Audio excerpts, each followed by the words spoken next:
Hello, this is Anne-Marie Hicks. I'm part of the SoundBendor Lab website group along with Zachary and Jonathan. Our project partner is Patrick Donnelly. So here's some basic information about our project. We were tasked with developing a new website for OSU's SoundBendor Lab. Here are also the links to our code repo as well as the live front end and back end to our site, which I will show you in just a minute.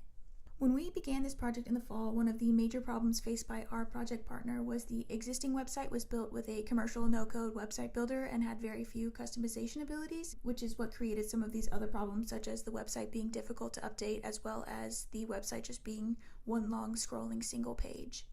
To solve these problems, we created a content management system or CMS that is very customizable, which makes it simple to update or add content to the website as well as building the foundations of a new updated website.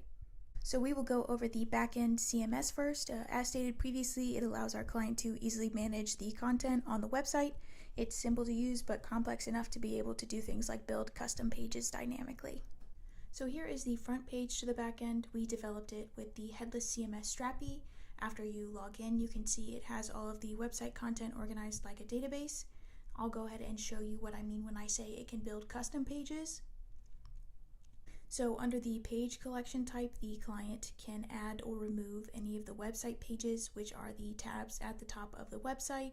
Most of these initial ones are the pages we were initially asked to create, so they are already pre-built, so there's nothing interesting going on from this point of view.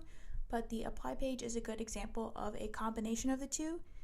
So here is some additional content we've added on top of the specific content we were initially asked to put together. Once we get to the front end, I will show you how this translates.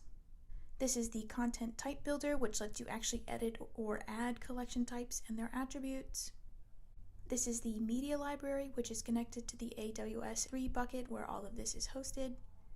The import-export allows us to export a JSON file of all the data we created using the content manager, which we then upload to the database file under the media library. This is what the JSON file actually looks like and what we use on the coding end to access all of the data without having to call an actual SQL database to pull content up.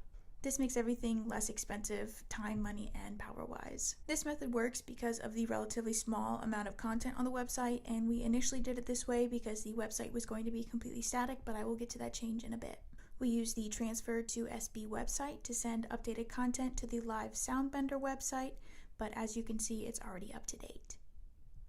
That brings us to the front end of the website, which presents content in a clean, organized manner. The features are split into respective pages, and as noted, additional pages can be added as needed. This is the home page, which is pretty basic as far as home pages go. The about and diversity and inclusion pages are currently filled with filler text. We're just waiting on that content from our project partner, but as I showed you a second ago, that will be super quick to update. This is the team page, which displays all of the current and previous members of the lab. This is the projects page, which has these pop-outs to display what is currently all videos, but could be other content in the future. This is the publications page, which has all of the lab's publications, as well as the option to download the bibtext to cite them. This is the news page, which displays all of the lab's news. This is the apply page, which I showed you the backend for, so it's nicely broken up by color so you can see exactly what I'm talking about. But here are the 2 rows of added content that were created with our custom CMS. And the third row, which was that custom page content, is this contact form. It's connected to a Google Sheet that nicely displays all of the information of people who fill it out. So the primary technologies we used to build this website were Node.js and JavaScript, with the back end utilizing Strappy as previously discussed. The front end used Next.js, which is a cousin to React that can be used to create completely static websites. We have a MySQL database, and the whole thing is hosted on an EC2 instance on AWS, which runs on an Ubuntu server. A very brief overview of the development of this project. The first term was primarily about planning and setting up a lot of the back end so that we would have a place for our front end. The second term was more so focused on the front end. One of the major challenges we faced during development was one of our teammates had somewhat significantly more experience building websites and using some of the technology than the other two. So on more than one occasion, they would write some code that was outside of the scope of the others, and it would take a bit for everyone to get on the same page. In a lot of ways, it was more of a benefit than anything else because not only did our group and ultimately the website itself have the expertise of someone who had worked in the field for some amount of years, but it also provided a good learning experience as we were pushed to learn a bit more and had someone who could help us and answer questions when we had them.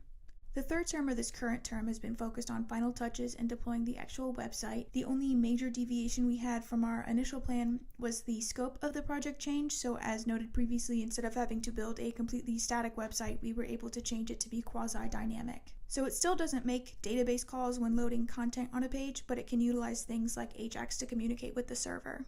We still have a bit more work to finish up in the next 2 weeks, but as the long-term future of our project is just to become the new SoundBendor Lab website, you will be able to see the finished product on the official SoundBendor Lab website.